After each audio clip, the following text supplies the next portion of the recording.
오늘은 여러분들과 여호수아서 14장을 함께 나누려고 합니다. 전체를 볼 텐데요, 14장은 크게 두 부분으로 되어져 있습니다.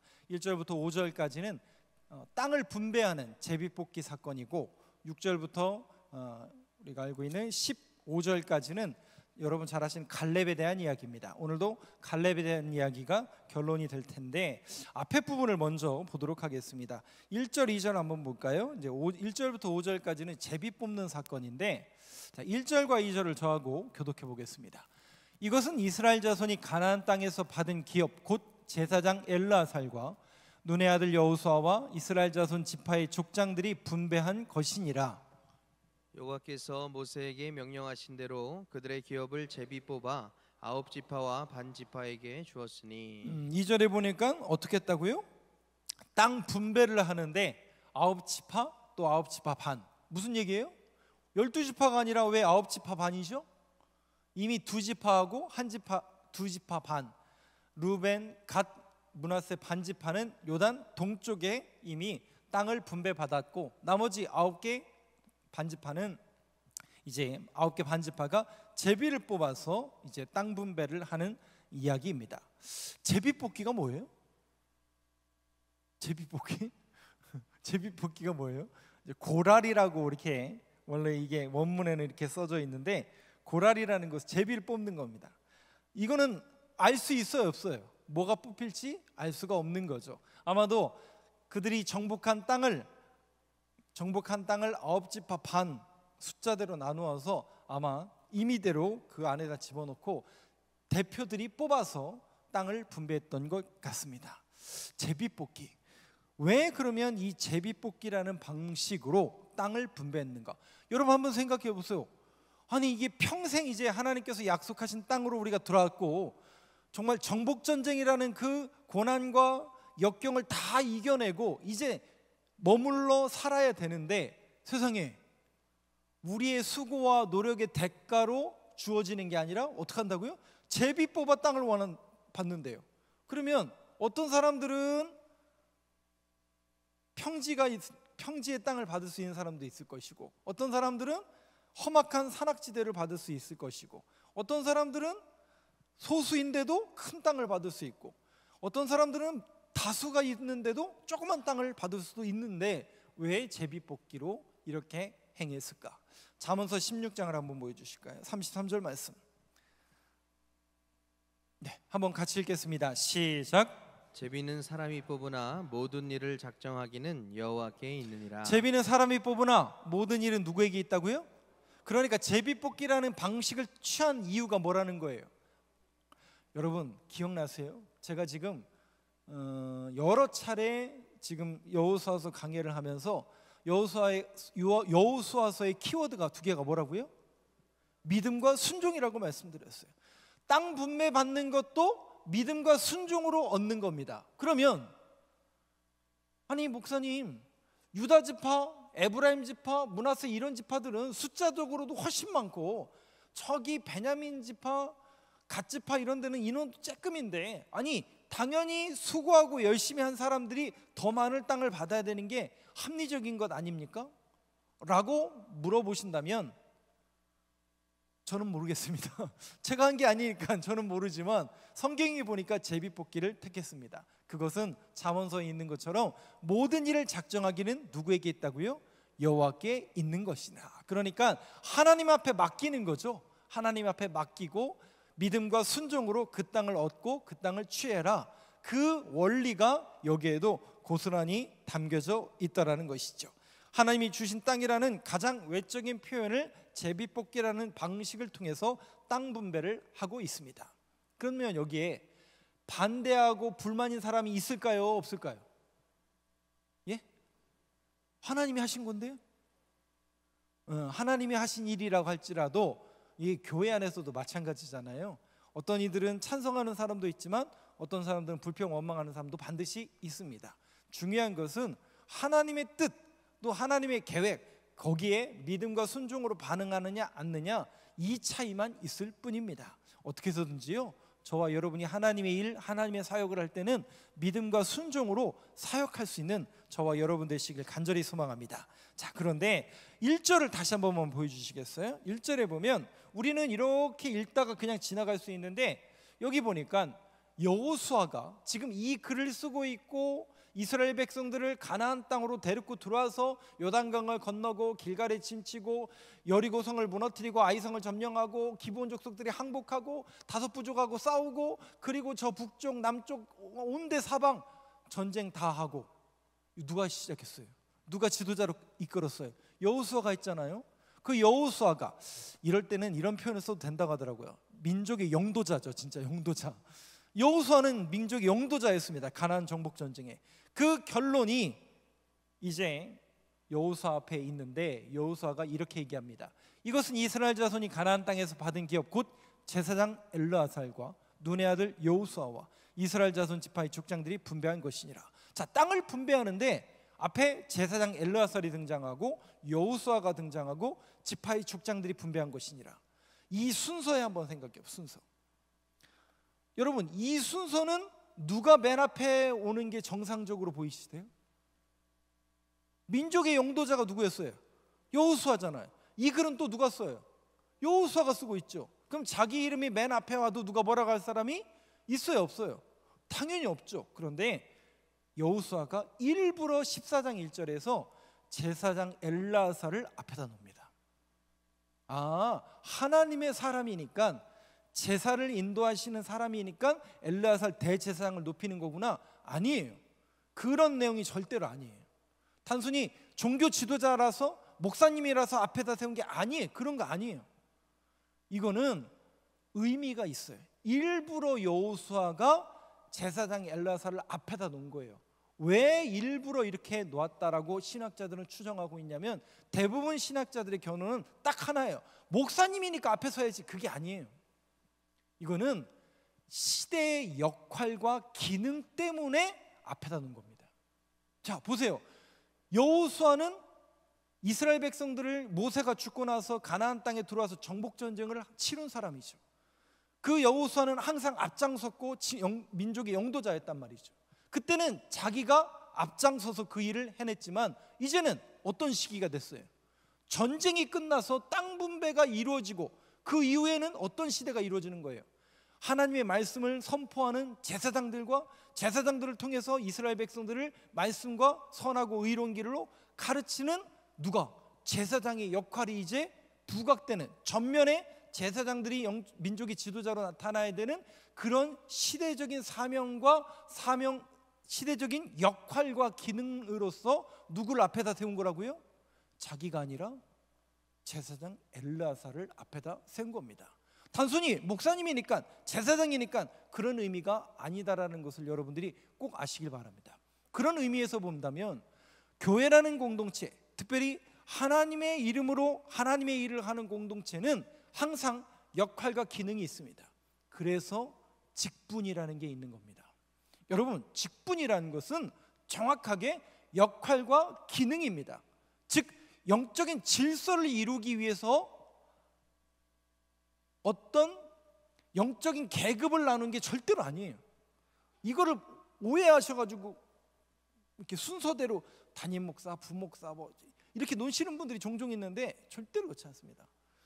저도 늘 말씀드리지만 담임 목사, 부목사 이거 없어요. 이런 게 원래 이거는 어떤 교회의 조직과 역할과 기능을 분담하기 위해서 담임이라는 역할, 또 부목사라는 역할로 하는 것일 뿐이지 그냥 목사밖에 없는 겁니다. 세상은 목사님, 장로님, 권사님, 집사님 이렇게 우리가 역할과 기능으로 나누는 거지 절대로 이것은 어떤 계급을 의미하지 않는다라는 것을 여러분들이 정확히 아셔야 됩니다. 어떤 경우에는 오히려 담임 목사가 보다 부목사가 더 잘할 수 있을까 없을까요? 있다고 제발 좀 얘기해 주세요. 그게 정상인 거예요. 여러분 생각해 보세요. 제가 다 잘하면 여러분들이 좋으시겠죠? 그랬으면 좋겠죠. 근데 여러분 사람이라는 것은 한계가 있는데 다 잘할 수는 없어요. 또 그거를 요구해서도 안 됩니다. 근데 전통적으로 한국교회에서는 저도 마찬가지였어요. 저도 옛날에 우리 원로 목사님들, 우리 목사님들은 신인 줄 알았어요. 하나님 바로 밑에서 한 중간쯤 앉아 계시는 그분이 이제 우리 목사님이신 줄 알았어요. 근데 여러분, 이제 우리가 그런 이제 패러다임을 조금 바꾸시죠. 그러다 보니까 자꾸 성도의 입장에서도 목사님들에게 요구하는 게 있죠. 적어도 그 정도는 돼야 되지 않냐? 근데 여러분, 한계를 인정하셔야 됩니다. 못하는 건 못하는 거예요. 그러면 그걸 못하면 어떻게 해요? 그 공동체가 안 돌아가기 때문에 그 기능을 할 수 있는 다른 사역자들을 앉혀놓으면 되는 거예요. 우리 교회가 부족한 부분이 있다면 그 부분에 대해서 잘할 수 있는 사역자를 앉혀다 놓으면 되는 거예요. 네. 그렇게 기능을 분담하고 역할을 분담해서 이 공동체가 돌아갈 수 있도록 하는 게 옳은 공동체지, 어떤 한 사람의 힘에 의해서 모든 것이 좌지우지되고 큰일 났어, 우리 목사님 아프셔, 목사님이 아프다고 교회가 안 돌아가면 그게 문제가 있는 거 아니에요? 그렇잖아요. 목사님이 아파도, 한 지도자가 아파도 다른 역할을 하는, 모든 역할을 분담하는 사람들이 있어서, 아니 장로님들이 설교하면 안 돼요? 안 되는 건가요? 할 수도 있죠. 왜요? 기능과 역할을 분담해서 하면은 얼마든지 공동체를 유지하고, 그러니까 이 부분에 있어서 여러분들이 패러다임을 이제 바꾸셔야 돼요. 그리고 여러분들이 교회 안에 적극적으로 들어오셔야 돼요. 그리고 여러분들이 은사를 발견하셔서 목사님 저 이거 굉장히 잘하는데 써주세요 라고 여러분들이 의견을 제시하셔야 돼요. 그리고 그런 영적인 지도자들, 또 그런 기능을 할 수 있는 그런 공동체를 자꾸 만들어내서, 니즈가 있잖아요. 성도로서 니즈가 있잖아요. 그리고 그 성도로서 그 니즈가 하나님의 나라와 하나님의 일을 위해서 필요한 거라면 반드시 만들어야죠. 반드시 세워가야 되고, 그렇게 그런 공동체를 만들어가고 그것을 은사로 사용할 수 있는 그런 공동체를 지향해야 됩니다. 그러려면 여러분들의 패러다임이 바뀌셔야 돼요. 그게 뭐냐? 바로 역할과 기능이라는 거예요. 근데 우리는 자꾸 어느 쪽으로 생각하냐면 직분이나 이런 목사님들에 대한 개념을 계급으로 생각하신다고요. 아니라는 걸 여러분들이 정확히 아시길 바랍니다. 오늘 여호수아도 자기 이름을 드러내지 않아요. 정확하게 이제 앞으로는 영적인 제사장들이 말씀으로 가르쳐야 되는 그런 시기이기 때문에, 물론 그게 무너지죠. 무너지니까 사사시대가 되잖아요. 그러나 여호수아는 아는 거죠. 자기의 시대는 끝났다. 내 역할과 내 기능은 끝났으니 이제는 하나님의 말씀을 전하고 예배를 드려야 될 제사장 엘르아사를 전면에 내세우고 있는 겁니다. 이게 옳은 선택이고, 이게 하나님께서 원하시는 그러한 역할과 기능으로서 공동체를 이끌어가기를 원하는 하나님의 뜻이라는 것이죠. 그게 우리 교회 공동체 안에도 정확하게 녹아져야 됩니다. 그렇다면 이제 갈렙에 대한 이야기를 조금 말씀을 드리고, 갈렙에 대한 이야기는 제가 여러 차례 드렸기 때문에 여러분들이 초점을 하나로 딱 만들어 보시면, 그리고 제가 여러 번 메시지를 드렸기 때문에 여러분들도 잘 아시는 그 메시지일 겁니다. 결국 갈렙이 붙들었던 게 뭘까? 성경을 통해서 여러 구절을 제가 제시해 드릴 텐데 딱 귀결되는 게 하나가 있어요. 그게 뭘까? 갈렙이라는 사람에 대해서 함께 보겠습니다. 갈렙의 나이가 이때가 몇 세였을까요? 성경에 보면 85세. 그러면 이전에 갈렙이 가데스 바네아에 건너갔을 때가 몇 세라고 추정이 되냐면 40세. 그러면 생각해보세요. 이스라엘 백성들이 광야에서 40년 돌아다니고, 그럼 정복전쟁을 몇 년 했다는 얘기예요? 5년 했다는 얘기죠. 그죠? 그 산술적으로 이렇게 계산이 나올 수 있다는 것이죠. 그 갈렙에 대한 이야기를 하려고 하는데요. 6절, 오늘 읽었던 본문을 한번 보시죠. 갈렙이 어떤 모습을 보여주고 있는가? 조금 길지만 다시 한번 여러분 목소리를 같이 한 목소리를 읽어보겠습니다. 시작. 그때에 유다 자손이 길갈에 있는 여호수아에게 나아오고, 그니스 사람 여분네의 아들 갈렙이 여호수아에게 말하되, 여호와께서 가데스 바네아에서 나와 당신에게 대하여 사람의 사람 모세에게 이르신 일을 당신이 아시는 바라. 그때 유다 자손이 길갈에 있는 여호수아에게 나아오고, 그니스 사람 여분네의 아들 갈렙이 여호수아에게 말하되, 무슨 얘기냐면 한 지파씩 지파의 대표가 나와서 제비를 뽑는 거예요. 그런데 잘 보세요. 유다 자손, 유다 지파에는 누가 나왔어요?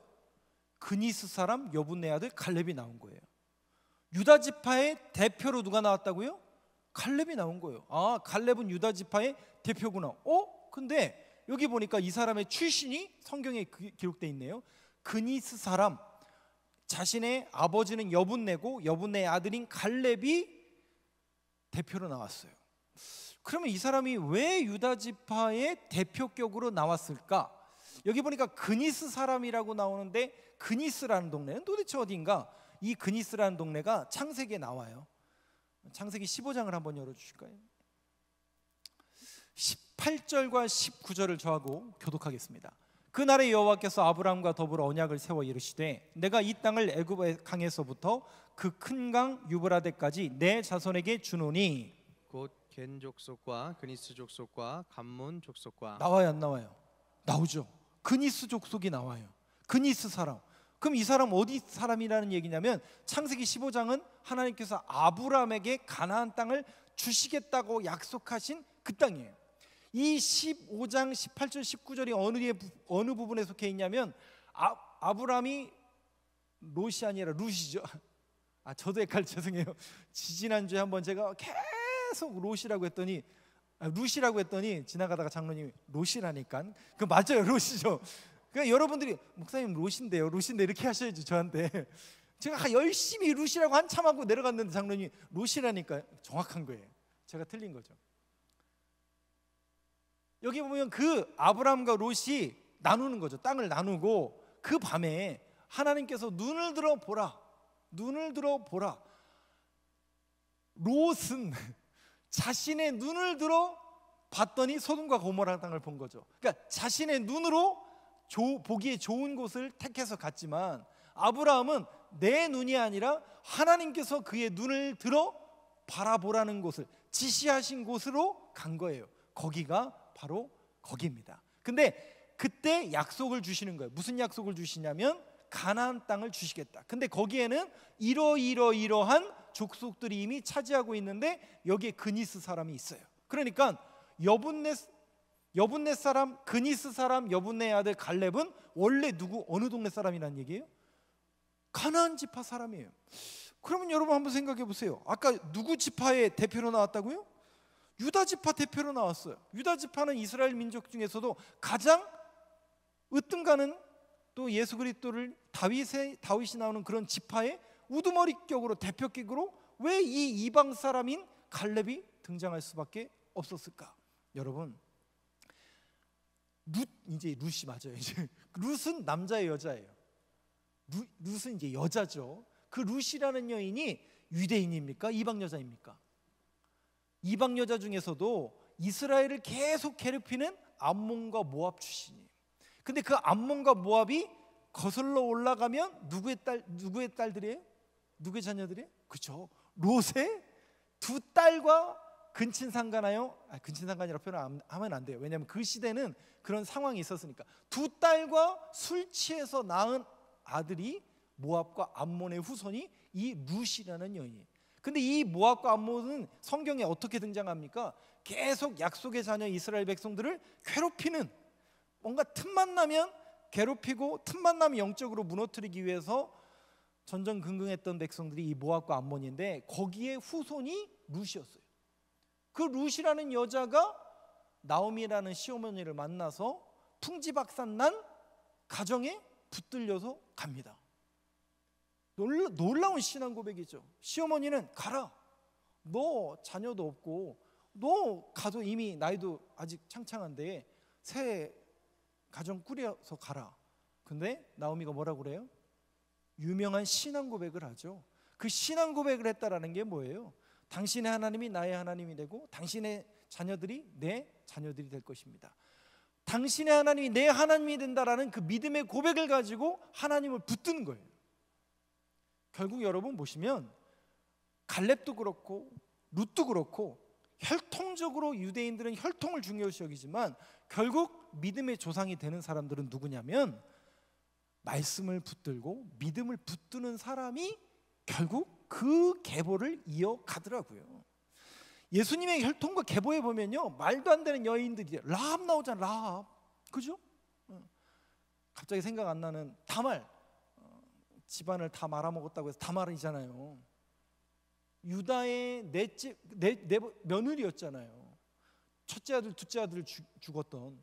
근데 그 며느리를 통해서 세레스 베라를 낳게 하는 예수님의 족보를 이뤄가잖아요. 말도 안 되는 일이 벌어지는 여인들이지만, 그렇게 볼 때 혈통적으로는 이방인들이고 혈통적으로는 들어올 수 없는 사람들이지만, 그들이 믿음을 붙들고 말씀을 붙들고 하나님의 언약을 붙든 사람들이 되었을 때 그들을 통해서 하나님의 역사의 계보를 이어가시더라는 거죠. 갈렙이 그렇게 하나님의 역사의 계보 가운데 들어오게 된 것입니다. 근데 그 갈렙이 이제 뭘 요구해요? 산지를 요구합니다. 산을 요구해요. 우리가 너무나 잘 아는 헤브론이라는 그 지역을 요구합니다. 12절 한번 보시죠. 헤브론을 요구합니다. 헤브론. 좀 말씀이 긴데요, 여러분 목소리 한번 같이 읽어보겠습니다. 시작. 그날에 여호와께서 말씀하신 이 산지를 지금 내게 주소서. 당신도 그날에 들으셨거니와 그곳에는 아낙 사람이 있고 그 성읍들은 크고 견고할지라도 여호와께서 나와 함께 하시면 내가 여호와께서 말씀하신 대로 그들을 쫓아내리이다 하니. 헤브론을 요구합니다. 산지를 요구합니다. 그런데 여기 성경에 보니까요, 여호와께서 말씀하신 이 산지를 지금 내게 주소서. 당신도 그날에 들으셨거니와 그곳에는 누가 있어요? 아낙이라는 것은 영어 성경에는 자이언트, 그러니까 거인들, 즉 골리앗과 같은 그런 사람들이 있고, 그 성읍은 어떡하다고요? 크고 견고할지라도. 실질적으로 헤브론은 저는 못 갔는데 송재현 목사님 갔다 왔대요. 헤브론이라는 지역 자체가 언덕 지역으로 되어 있습니다. 그래서 요새이고 거기에 성읍을 살면 넘어가기가 쉽지 않은 곳이에요. 누가 봐도 거기는 넘어가기가 너무 어려운 거예요. 마치 여부수 족속이 예루살렘 성을 차지하고 있었던 것처럼 헤브론도 그런 곳이었어요. 그런데 이 지역을 바로 갈렙이라는 사람이 요구합니다. 이유가 있겠죠. 이유가 있겠죠. 그래서 성경학자들은 여러 이유를 드는데 몇 가지만 여러분들에게 함께 말씀을 한번 보도록 하겠습니다. 아까 그 창세기 15장을 봤는데 13장을 한번 보여주시죠. 13장부터 한번 저하고 18절까지 한번 교독을 한번 보겠습니다. 이 룻과 갈라서는 지난주에도 제가 롯하고 갈라지는 그 장면을 계속 말씀을 드렸는데, 그 성경 구절입니다. 18절까지 교독하겠습니다. 롯이 아브람을 떠난 후에 여호와께서 아브람에게 이르시되 너는 눈을 들어 너 있는 곳에서 북쪽과 남쪽 그리고 동쪽과 서쪽을 바라보라. 보이는 땅을 내가 너와 내 자손에게 주리니 영원히 이르리라. 내가 내 자손이 땅에 티끌 같게 하리니 사람이 땅의 티끌을 능히 셀 수 있을진데 내 자손도 세리라. 너는 일어나 그 땅을 종과 횡으로 두루 다녀보라. 내가 그것을 내게 주리라. 이에 아브람이 장막을 옮겨 헤브론에 있는 마므레 상수리 숲에 이르러 거주하며 거기서 여호와를 위하여 뭘 쌓아요? 하나님을 예배하는 제단을 쌓습니다. 거기가 어디가 되냐면 헤브론이에요. 그런데 이 헤브론이 창세기에는 계속 등장해요. 어디에 등장하느냐? 몇 구절을 보겠습니다. 창세기 23장 19절 한번 보여주시죠. 한번 같이 읽겠습니다. 시작. 그 후에 아브라함이 그 아내 사라를 가나안 땅 마므레 앞 막벨라 밭 굴에 장사하였더라. 곧 헤브론이라. 마므레라는 동네였어요. 마므레라는 동네 앞에 막벨라 굴을 산 거예요. 얼마 주고 샀는지 혹시 아세요? 400세겔 주고 샀습니다. 에브론이라는 사람, 해쪽 속 에브론이라는 사람이 원래는 땅을 팔으라고 하니까 뭐라고 그랬어요? 아니 아브라함, 당신은 능력 있는 사람이고 누가 봐도 이 지역에 유력한 사람인데 필요하시면 땅 거저가시라고. 근데 아브라함이 뭐라고 그래요? 안 된다고. 돈을 지불하고서 그 땅을 사겠다고. 그래서 어떻게 해요? 그 당시에는 굉장히 높은 값을 불렀거든요. 은 400세겔을 부릅니다. 근데 아브라함이라는 사람이 뭐 하는 사람인지 혹시 아세요? 직업이? 이 사람이요 원래 뭐 하는 사람이냐면 장사하는 사람이에요. 죄송해요. 장사하시는 분들도 있는데, 장사하는 분들은 원래 그러냐, 그런 건 아니지만 장사라는 것은 이윤을 남겨야 되잖아요. 그죠? 그러니까 이윤을 남기기 위해서 항상 흥정하고 소위 말해서 베팅을 하는 거잖아요. 그래서 그 혹시 기억나세요? 소돔과 고모라를 멸하기 위해서 의인 100명이 없다고 할 때 하나님 뭐라고? 아브라함이 계속 뭐예요? 깎아주세요, 깎아주세요, 깎아주세요. 아브라함이 원래 기질이 이런 사람이거든요. 장사하던 사람이라. 근데 땅을 사는 데서는 이런 지하에 일만큼의 깎지도 않고 그대로 사요. 근데 이 금액이 절대로 적은 금액이 아니에요. 근데 아브라함이 그 값을 지불하고 그 땅을 삽니다. 왜 그럴까요? 혹시 기억나세요? 야곱이 창세기 35장 이후에 보면 세겜성에 옵니다. 세겜성에 와서 거기를 100크시타를 주고 돈을 주고 사요. 여러분, 성경에 그 땅값이 왜 써 있을까요? 거기에 땅값이 왜 써 있을까요? 그 얘기는 그 땅은 대가를 지불하고 산 우리 땅이라는 얘기예요. 무슨 말인지 이해가 되세요? 내 땅이라는 거예요. 거기에 해족 속에 살고 세겜성의 세겜족 속에 살지만 거기는 우리가 돈 주고 산 내 땅이라는 얘기예요. 그거를 정확하게 은 400세겔에 삽니다. 거기가 마므레 앞 막벨라 굴인데 여기가 곧 헤브론이 됩니다. 창세기 35장을 한번 볼까요? 27절 한번 같이 읽겠습니다. 시작. 야곱이 기럇 아르바의 마므레로 가서 그의 아버지 이삭에게 이르렀으니 기럇 아르바는 곧 아브라함과 이삭이 거류하던 헤브론이더라. 무슨 얘기냐면 아까 23장에서는 아브라함의 아내 사라가 죽은 거예요. 그 사라를 죽어서 장사 지낼 막벨라 굴, 마므레 앞 막벨라 굴을 산 거예요. 은 400세겔 주고 대가를 지불하고 산 거예요. 그리고 거기에 아내를 안치하고 아내를 장사한 거예요. 그리고 아브라함도 나중에 어디로 들어가요? 거기로 들어가요. 그의 아들이었던 이삭도 거기로 들어가요. 그의 아내인 리브가도 거기 들어가요. 그럼 야곱은요? 야곱은 어떻게 해야 돼요? 야곱은 나중에 147세가 돼서 요셉이 총리로 있는 애굽으로 건너가지만 창세기 50장 근처에 보면 마지막 49장 50장에 보면 야곱을 위해서 다시 자신의 아브라함, 이삭이 묻혀 있는 여기에 자기도 묻히게 됩니다. 그리고 그의 아내였던 레아와 라헬도 여기에 묻습니다. 야곱이 자기의 아버지에게 갑니다. 여기가 바로 기럇 아르바, 마므레, 헤브론이라고 불렸던 지역이 바로 여기였습니다. 그러니까 처음에 아브라함이 살 때는 해쪽 속 에브론의 땅 마므레라는 동네였는데 시간이 좀 지나고 야곱 시대에는 여기가 기럇 아르바가 된 거예요. 그리고 지금 우리가 지금 보고 있는 여호수아서 14장에서 땅을 요구하고 있는 갈렙이 요구하고 있는 그 지형도 역시 기럇 아르바예요. 그런데 이 지형이 나중에 갈렙이 차지하고 나서 헤브론으로 이름이 바뀝니다. 연합, 하나님이 함께 하시는 곳, 사람을 모으는 곳이라는 동네로 헤브론이라는 동네를 만들게 됩니다. 이름을 쓰게 됩니다. 나중에 헤브론이라는 이름이 갈렙 이후에 써지게 되는 것을 볼 수 있죠. 그러면 여러분 한번 보세요. 아브라함이, 이삭이, 야곱이, 또 오늘 갈렙이 장례를 잘 치르려고 거기를 계속 요구하는 거구나. 이런 맥락에서 여러분들이 보지 마시고요. 왜 이들이 헤브론에 집착할까? 거기는 아낙 자손이 있고 이후에 기럇 세벨, 기럇 아르바 거인들이 지배하는 곳이라서 얼마든지 갈렙은 요구할 수 있었어요. 거기 말고도 더 좋은 데를 요구할 수 있어요. 그러니까 눈에 보일 때 이미 차지한 들판, 농사짓기 편한 곳, 자기의 양떼를 길러낼 수 있는 자기가 원하는 곳 달라고 해도 누가 뭐라 할 사람이 없을 정도로 이미 갈렙은 여호수아와 거의 비슷한 동격의 사람 아니었어요? 그런데 갈렙은 아직도 차지하지 못한 아낙 사람들이 진치고 있고 누구든지 거기는 올라가기를 꺼려했던 그런 곳인데 거기를 달래요. 무슨 얘기일까? 왜 아브라함과 이삭과 야곱, 갈렙까지 그 땅을 자꾸 집착하는가? 땅이 좋아서 그런 건가? 여기가 나중에 투자할 가치가 있어서 우리는 땅을 사지만 이 사람들은요 오로지 하나로 귀결이 돼요. 오로지 하나로 귀결이 됩니다. 그게 뭘까? 12절 다시 한번 보여주세요. 12절. 그날에 여호와께서 말씀하신 이 산지를 지금 내게 주소서. 아직 차지하지 않았어요. 아낙 자손이 있고 크고 높은 성읍이에요. 다른 사람들은 꺼려하는 곳이었어요. 얼마든지 갈렙은 요구할 수 있었거든요. 거기 말고도. 그런데 거기가 아니라 찍어서 헤브론을 요구합니다. 아직 헤브론이 아니죠. 기럇 아르바죠.